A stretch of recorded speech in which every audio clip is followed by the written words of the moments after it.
In this example, we will be performing agglomerative clustering for mixed data. It's an example. So a national phone carrier conducted a study of its current mobile phone subscribers. Subscribers were asked to fill out survey questions about their current annual salary. So we have a salary, and whether they live in a city or no. We have a binary variable here. We have socio-demographic information, like marital status, married or no, and the sex. Male is 1, female is 0, and whether they completed education or no. So you have 1 college degree, 0 otherwise. So the question says perform agglomerative hierarchical clustering using Gower's similarity measure. Interpret the result. So the first thing to do is we need only one library, so make sure you install the cluster library, install packages, cluster. After that, we're going to read the sheet. So it's subscribers. Let's look at the data. So we have 1, 2, 3, 4, 5 variables, and we have an ID. The ID is not necessarily here to be included, so we have to make sure that we exclude this. As we said, it's a clustering technique. There is no response variable. Nothing to do. We do not predict anything. We just try to group these guys. We group the observations based on these features. This is the point. So we have to take off the ID from the analysis because we have only these variables to study, and we would like to group them and see what's going to happen. Let's get back to the data or to the chunks. So the steps I'm going to follow is the following. We are going first to see the data. We're going to explore the data as we used to do. So structure of the data. So you have numeric, and we have salary is, all of them are numeric. Although these are binary categorical, there is no need for now to convert them to factor. I can keep them numeric. I think this is not going to, I believe actually, it's not going to affect the analysis. After that, what we are going to do, we're going to find the distance between these observations, all of the observations, because we're using agglomerative hierarchical technique. So we're going to use a function called DAISY. So this one will determine the similarity among observations. And the metric we're going to use is the Gower, because we have a mixed data. We don't have a numeric only or categorical only. So in this case, we will use Gower. We will not use Euclidean or Manhattan because we have many options. For the DAISY, we have 2 arguments. So the first one, I'm going to call it D, the distance. It's DAISY. It's my data. My data. It's going to be my first argument, but I have first to take off the, what do you call it? The first column, yes. So I'm going to have my data, everything except the first column, and the metric I'm going to use is going to be Gower. Again, the options we have here is Manhattan or Euclidean, but because we have a mixed data, we're going to use Gower. Now we have a warning here, binary variables 2, 3, 4, 5 treated as interval. So it's just a warning, it's not an error, so we are going to accept this because later we are going to find the average, and that's why I just kept these as they are, like, you know, as a numeric. After that, we are going to perform agglomerative clustering. If you remember, agglomerative nesting stands for, AGNES. AG stands for agglomerative and ES is for nesting. So we are going to use the function, which is chunk. The function AGNES. So results, I'm going to call them results, AGNES. And for the AGNS, we're going to have the distance that we found, the distance. So after finding the distances, we have 2 arguments here. The first one is going to be the distance that we found. And again, the D, now we have the distances among all of the observations. Now we need to cluster them based on this method, AGNES, right? So the method we're going to use, if you remember, we have many methods like the single linkage, complete linkage, average linkage, and ward. We're going to use ward is the most common one. This is the results. We can look at the results if you'd like, or command enter. So these are the results, and we have the agglomerative coefficient, which is very high, right? And it's high because this is kind of the clustering structure, which is, it tells you that this is high. That means, or let's say how well the structure or the clustering structure fits the data. So the higher value is better fit. So we have a really good number, which is 0.997. So we have here the order of the observations or the objects, like the first merge involve objects 1 and 1, then 114, then 73, then 164. These are the order of the observations were merged in the clusters. It's not important to know this anyway. So you have the minimum, the height summary, the height. We talked about the distances, right? So the minimum distance is 0.00013, and the highest distance is about 3.97. So this is the range of the distances, right? This is the range of the distances. After that, we are going to plot this. If you remember, what we expecting to get is the dendrogram, right? Dendrogram.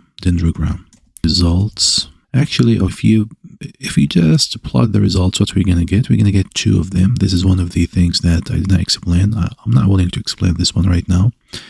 We need to explain that dendrogram. So if you want to specify just the second one, you want to see the second one, you can just specify comma. If you remember, we talked about this in linear regression. So which plot, we can select the second one. Also, we can make these smaller. You can use more arguments to delete them. I'm not, let's say 4. Still, these are very, very, very small numbers. So these are the clusters. As we see, we have a big 2 clusters here. Then we have, you can divide them into 2 or 4. If you want to divide them into 4, then you can have a horizontal line from here, just a little bit above the 2, right? If you need 2 clusters, then you have to divide them from here. Let's say we would like to divide them into 4 clusters. 4 clusters.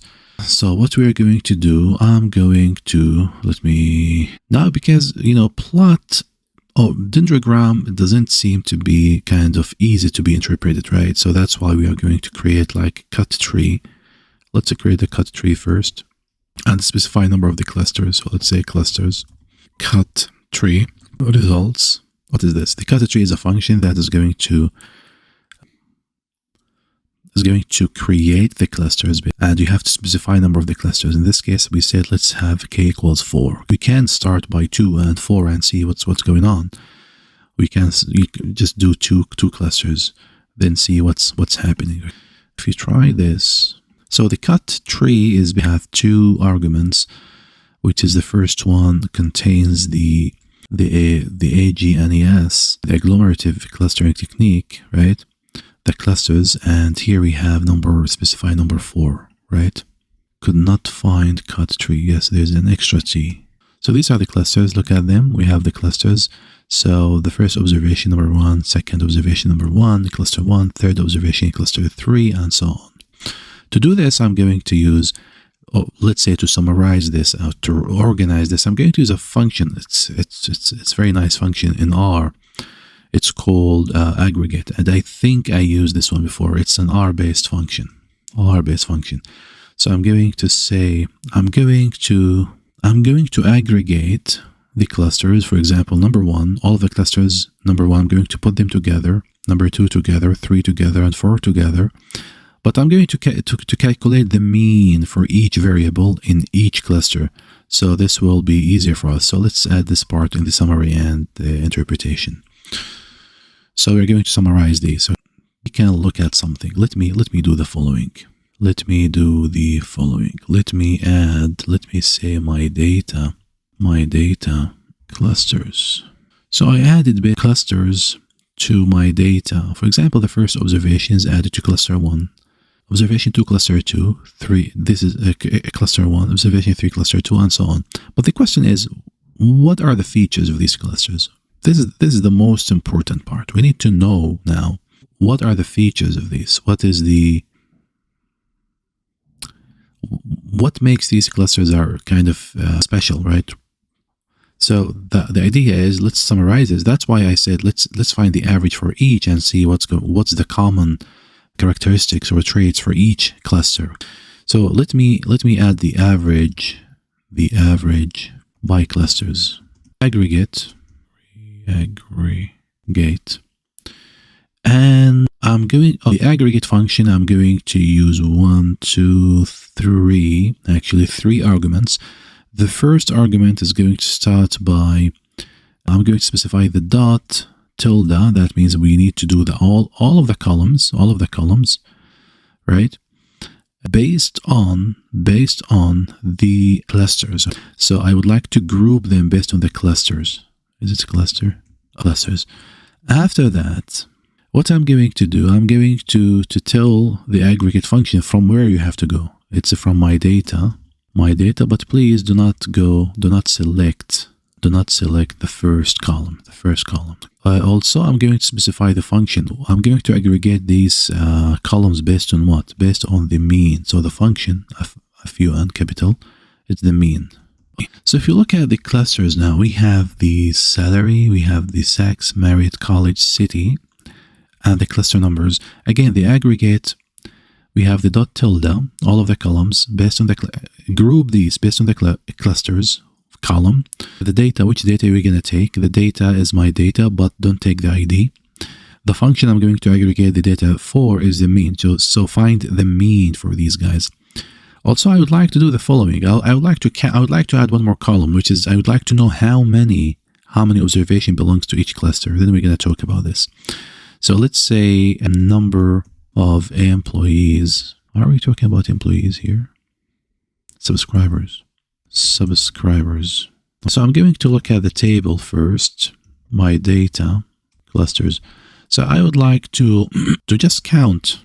This is an easy function that we use. The table give you the distinct clusters and count how many each we have. So in cluster 1 we have 48, cluster 2 we have 71 observations, cluster 3 we have 36, cluster 4 we have 41 observations. I would like to add this number to this table, which is an easy stuff. So it's the average. Is the average by clusters. I'm going to add this column, which is I'm going to call it number of subscribers. Hopefully spelling is correct. Then we are going just to say, hey, just add number of the subscribers to this column. And let's print this. Here we go. So now we have this. Now we can summarize. We can tell a story about these, by the way. We can tell what's happening, and it's clear. First of all, we have the four clusters. Again, we can make them 2. We can make them more than 4. Excuse me. We have chosen 4. You can choose other than 4, as I said.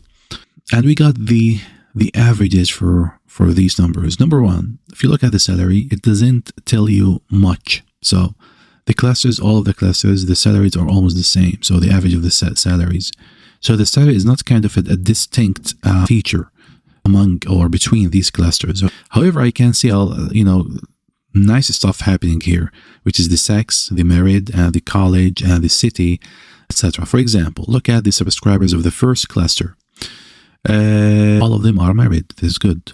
And all of them are males. So we have males. First cluster, we have the males, or the married males, and most of them living in a city, or 70% of them living in a city, or only 40% of them completed a college degree. The second, so this is my first cluster. We can, for instance, now we know there's a group of people and we can target them in kind of specific promotions or something, right? The second group, again, I did not say something about the salaries because the salary is almost the same, kind of. They're close to each other, so we are talking about the same class in terms of the income. For the sex, the second one, it's clear that we have what? First of all, is the largest. It's 71, right? And these guys are unmarried, and they don't have a college degree. Only 40% of them are living in a city, and 38% of them are males, right?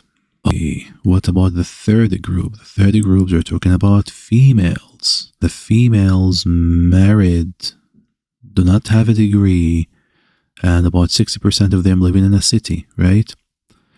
The fourth group, we have the ones who completed a degree, and we can say that they have the highest salary here, right?